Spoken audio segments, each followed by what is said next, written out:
तो स्वागत है आप सबका।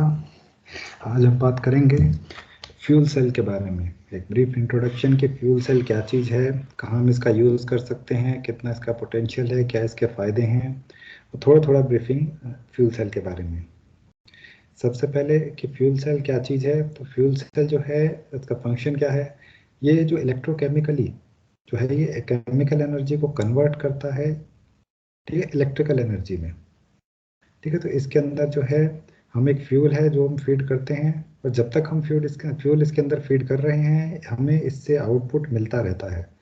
इसके अलावा इलेक्ट्रोलाइट एक लेयर होती है फ्यूल सेल के अंदर, जो हम इस डायग्राम में देख रहे हैं। एक एनोड एक कैथोड और उनके बीच में इलेक्ट्रोलाइट, तो मतलब दोनों साइड्स पे एनोड और कैथोड होते हैं और बीच में जो है इलेक्ट्रोलाइट प्रेजेंट होता है। तो फ्यूल जो है कंटिन्यूसली हम एनोड को हम प्रोवाइड करते हैं, एनोड जो कि नेगेटिव जो है इलेक्ट्रोड होता है, और उसके अलावा ऑक्सीडेंट जो कि यूजुअली होता है ऑक्सीजन, तो एयर के अंदर जो अवेलेबल है वो हम कंटिन्यूसली फीड करते हैं कैथोड पे जो कि पॉजिटिव इलेक्ट्रोड है। तो जो इलेक्ट्रोकेमिकल रिएक्शन जो है यहाँ पे जो होती है, उसकी वजह से जो है इलेक्ट्रोड, उनसे जो है इलेक्ट्रिक करंट जो है वो फ्लो होना स्टार्ट हो जाता है।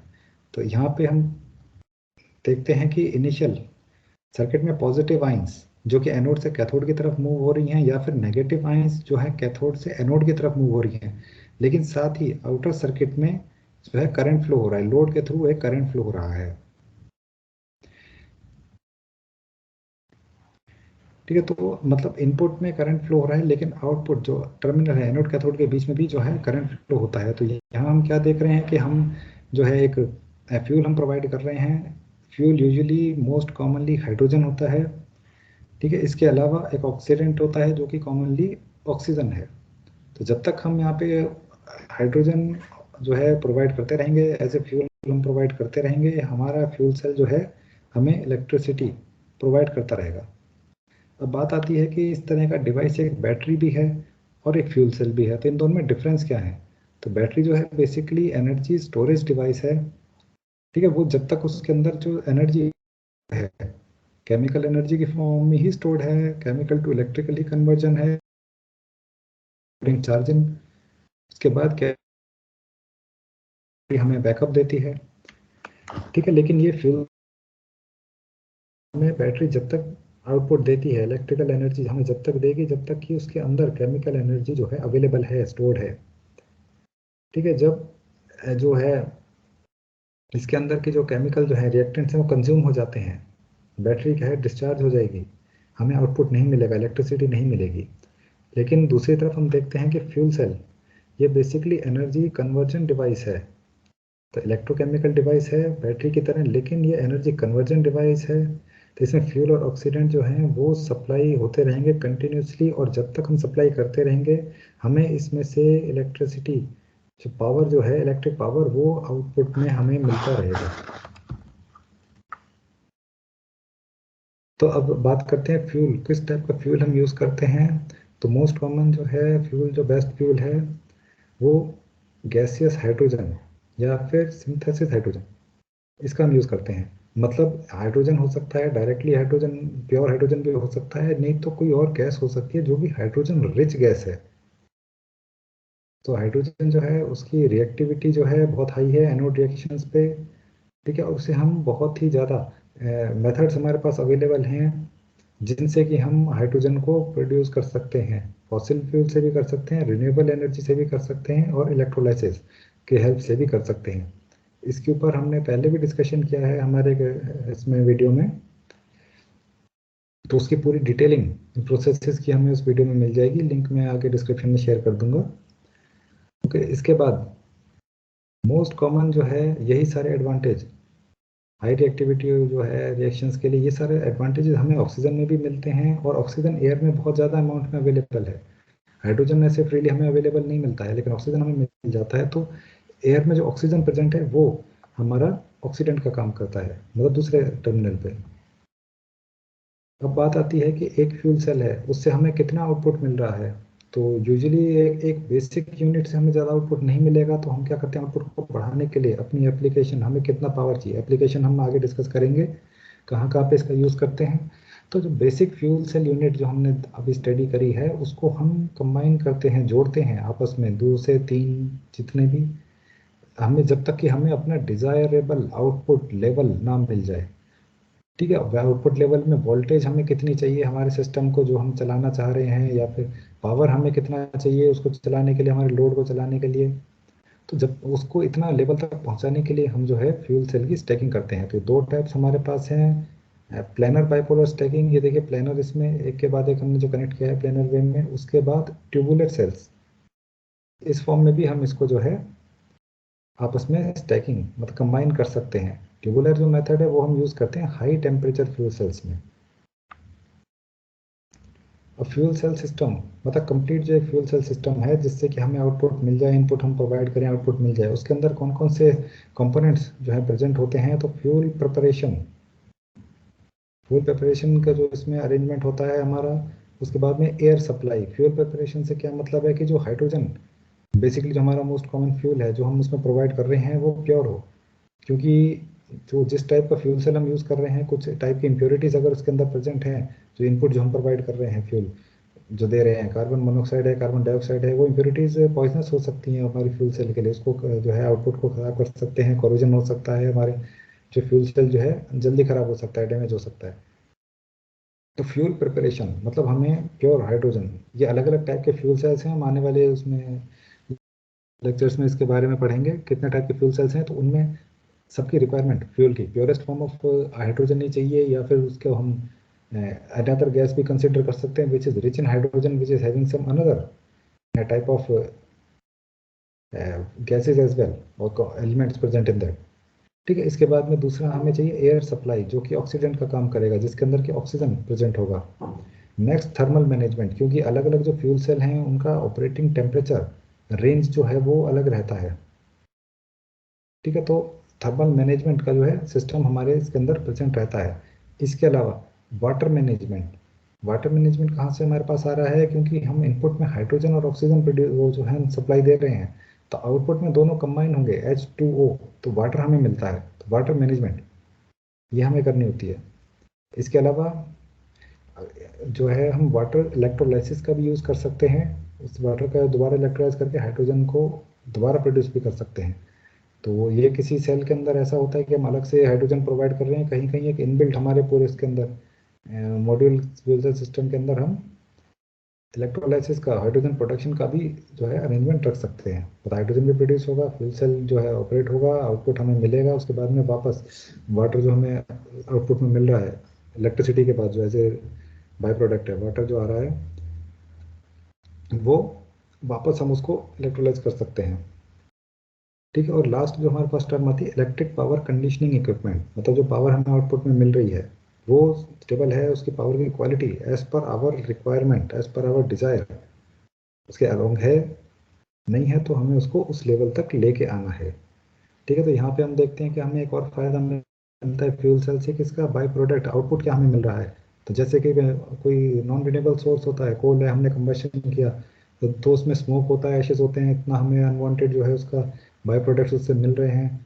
लेकिन फ्यूल सेल के केस में हमें सिर्फ वाटर ही मिलता है, क्योंकि हाइड्रोजन और ऑक्सीजन दो ही तरह के हम इनपुट यहाँ प्रोवाइड कर रहे हैं, दोनों जो है कंबाइन होंगे और वाटर फॉर्म हो जाएगा, वो वाटर हमें आउटपुट में मिल जाएगा। कुछ एक नज़र डालते हैं कि कितने टाइप ऑफ फ्यूल सेल हैं। तो पॉलीमर इलेक्ट्रोलाइट फ्यूल सेल बहुत कॉमनली यूज होने वाला फ्यूल सेल है। इसके बाद alkaline fuel cell, phosphoric acid fuel cell, molten carbonate fuel cell और सॉलिड ऑक्साइड फ्यूल सेल। इनकी डिटेलिंग हम आगे आने वाले लेक्चर्स में पढ़ेंगे, आज नहीं पढ़ेंगे। अब कुछ हम इनके फायदों के बारे में पढ़ते हैं। एफिशिएंसी क्या है, हमारा कितना एफिशिएंट रहता है हमारा फ्यूल सेल। तो मोस्टली इनकी एफिशिएंसी 30 to 55% रहती है। ठीक है, डिपेंड करता है कि कितने टेम्परेचर पे ऑपरेट कर रहा है। ठीक है, अब इसमें एक और चांस आते हमारे पास स्कोप बनता है को जनरेशन का, कि अगर ये हाई टेम्परेचर पे ऑपरेट होने वाला फ्यूल सेल है तो उसी हाई टेम्परेचर को, उस हीट को हम यूज़ कर सकते हैं हमारे किसी और ऑपरेशन में, तो वो इसके हमारे सिस्टम की एफिशिएंसी को ज़्यादा बढ़ा देता है। ठीक है, इसके अलावा परफॉर्मेंस जो फ्यूल सेल की है और कॉस्ट जो है ये स्केल के ऊपर डिपेंड नहीं करता है, क्योंकि अनलाइक जो, क्योंकि बाकी हमारे मोस्टली जो हमारे पास सिस्टम होते हैं, सोर्सेज ऑफ जनरेशन होते हैं, वहाँ ऐसा हम देखते हैं कि लार्ज स्केल पे अगर हम कर रहे हैं तो हमारी जो कॉस्ट है वो कम पड़ रही है, लेकिन अगर हम स्मॉल स्केल पे पावर जनरेट कर रहे हैं तो कॉस्ट हमारी ज़्यादा पड़ती है, एफिशिएंसी जो है लो चली जाती है। लेकिन फ्यूल सेल के केस में ऐसा नहीं है, नियरली एफिशिएंसी कॉस्ट जो है हमारी नियरली सेम ही रहती है लो स्केल पर भी। तो कुछ कैरेक्टरिस्टिक्स जो है हम यहाँ की पढ़ते हैं फ्यूल सेल की और फ्यूल सेल प्लांट्स की। तो फर्स्ट ये है कि डायरेक्ट एनर्जी कन्वर्जन, बीच में हमें कोई इंटरमीडिएट नहीं चाहिए, इनपुट लगाया सीधा आउटपुट मिल गया इलेक्ट्रिसिटी हमें। तो कंबशन जैसे नहीं करते हैं, नो मूविंग पार्ट्स, ठीक है, क्वाइट है, क्योंकि अनलाइक जो है पोर्टेबल जो हमने जनरेटर्स देखे हैं, डीजी सेट्स देखे हैं, यूजुअली यहाँ खैर क्वाइट भी होते हैं, नॉइज कम भी होती है, लेकिन ये फ्यूल सेल जो है बिल्कुल क्वाइट है, मूविंग पार्ट भी इसके अंदर नहीं है। Okay, then demonstrated high availability of lower temperature units, ठीक है, ये एक और हमें फ़ायदा मिलता है। साइटिंग अवेलेबिलिटी, हम इसलिए जो है इसको कहीं पर हम प्लेस कर सकते हैं, पावर बैकअप यूनिट की तरह से कर सकते हैं। फ्यूल फ्लेक्सिबिलिटी से हम जो है इस तरफ को जा रहे हैं कि हमें कौन कौन से टाइप ऑफ फ्यूल हम इसके अंदर यूज़ कर सकते हैं। तो इसमें एक बात हम पढ़ेंगे कि अगर हाई टेम्परेचर हमारा फ्यूल सेल है तो उसके अंदर हमें फ्लेक्सिबिलिटी मिल जाती है, प्योर हाइड्रोजन ही हमारी ओनली एक ऑप्शन नहीं बचता है। ठीक है, इसके अलावा डिमॉन्स्ट्रेट जो है endurance reliability of low temperature units, ठीक है। इसके बाद में good performance of grid load operation, मतलब हम इसे आइसोलेटेड ग्रिड कनेक्टेड मोड में भी ऑपरेट कर सकते हैं, लेकिन उसके अलावा ऑफ ग्रिड मोड में भी हम इसे ऑपरेट कर सकते हैं, जहाँ हम इसे ग्रिड से कनेक्ट नहीं कर रहे हैं। आइसोलेटेड सिस्टम है जहाँ हमारा फ्यूल सेल जो प्लांट है वो पावर सप्लाई कर रहा है। इसके बाद में मॉड्यूलर इंस्टॉलेशंस हमें मिलते हैं, जिससे कि हमें इसमें वैरायटी ऑफ आउटपुट हम ले सकते हैं, जितना हमें लोड हमारा है उसके अकॉर्डिंग हम जो है इससे आउटपुट ले सकते हैं। इसके बाद रिमोट और अनअटेंडेड ऑपरेशन, ये भी हमें वो मिलती है इसमें जो है एडवांटेज, और साइज फ्लेक्सिबिलिटी, छोटा बड़ा हम जो है इसको लगा सकते हैं। और इसके बाद में रैपिड लोड फॉलोइंग कैपेबिलिटी, मतलब लोड के अकॉर्डिंग जो है हम इसको, लोड वेरी हो रहा है तो ये भी जो है इसका आउटपुट हम वेरी कर सकते हैं। लास्ट में हम बात करते हैं एप्लीकेशंस के बारे में। तो दो एप्लीकेशंस जो हम यहाँ पे जो जिनके बारे में बात करेंगे, बहुत इंपॉर्टेंट और बहुत बड़े वास्ट स्कोप वाली जो एप्लीकेशंस हैं। सबसे पहले तो स्टेशनरी इलेक्ट्रिक पावर, ठीक है, जैसे कि हमारा स्मॉल जो पावर प्लांट की तरह से समझ लीजिए, एक छोटा पावर प्लांट है या फिर बड़ा पावर प्लांट है, तो उसके उसमें हम जो है पावर को जनरेट करने के लिए, इलेक्ट्रिसिटी को जनरेट करने के लिए हम फ्यूल सेल का यूज़ कर सकते हैं। तो कम पावर लेवल के से लेकर हाई पावर लेवल तक हमारे पास जो है पावर प्लांट हम सेटअप कर सकते हैं फ्यूल सेल की हेल्प से। तो सेवरल 100 किलोवाट से लेकर लो मेगावाट कैपेसिटी तक के जो है हम प्लांट्स जो हम बनाते हैं लो रेंज में, इसको हम यूज़र के पास ही जो है लगा सकते हैं।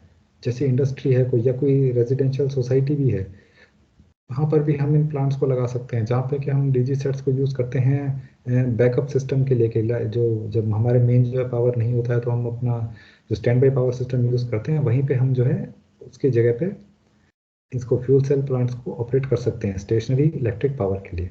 इसके बाद में हाई लेवल जो रेटेड प्लांट्स हैं 1 to 10 मेगावाट, इनका हम यूज़ कर सकते हैं डिस्ट्रीब्यूटेड जनरेशन, मतलब as a power generation source का ही है। स्मॉल लेवल पे एक एरिया में, एक सिटी में, एक विलेज को पावर करने के लिए, ठीक है, या फिर उससे भी लार्जर एरिया को कर सकते हैं, ठीक है, जो कि डिस्ट्रीब्यूटेड जनरेशन, मतलब जहाँ जनरेशन हम करते हैं ये near the consumer, near the load, ठीक है। तो हम बड़े लोड को भी हम इससे फीड कर सकते हैं, छोटे लोड को भी फीड कर सकते हैं, ठीक है। तो इसी टाइप का एक जो है यूटीसी फ्यूल सेल्स ने जो है एक फ्यूल सेल जो है डेवलप किया था, PC25 जो है मॉडल, ठीक है। तो इसकी रेटिंग रही थी 200 किलोवाट।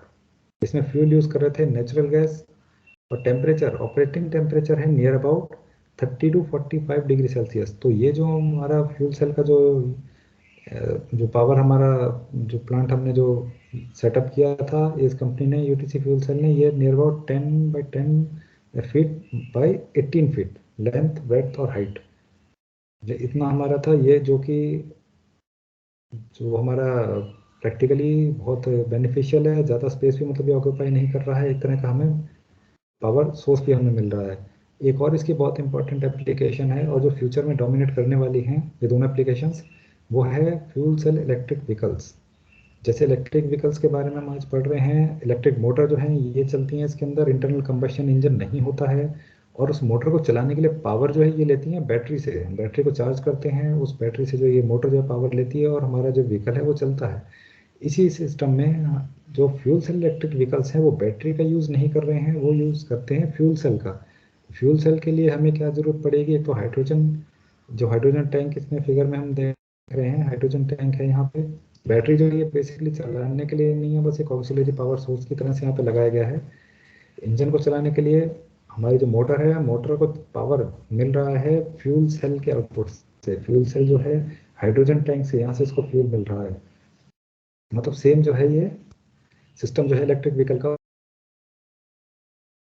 सो जिस तरह से कि जो हमारे इंटरनल कंबशन इंजन होते हैं, जो नॉर्मल जो हमारे व्हीकल्स होते हैं, वो जो है उनके एमिशंस, क्योंकि उसमें डीजल पेट्रोल जो भी हम फ्यूल यूज़ कर रहे हैं उसमें एमिशंस होते हैं, तो वो भी हार्मफुल होते हैं। तो ये सारे एडवांटेजेस, सॉरी डिसएडवांटेजेस हमें यहाँ पर नहीं मिलेंगे। फ्यूल सेल व्हीकल जो है, फ्यूचर व्हीकल यही है, फ्यूल सेल इलेक्ट्रिक व्हीकल जिसको हम कहेंगे। ठीक है, इसमें कोई पॉल्यूशन हमें नहीं मिलेगा। रेजिड्यू में क्या है, वाटर ही हमें मिलेगा, जो ऐसे बाई प्रोडक्ट जो एमिशंस, एमिशंस की जगह सिर्फ वाटर। तो ये दो बहुत इंपॉर्टेंट हमने जो है इसके एप्लीकेशन सभी देखे हैं। तो इस वीडियो में इतना ही। Thank you.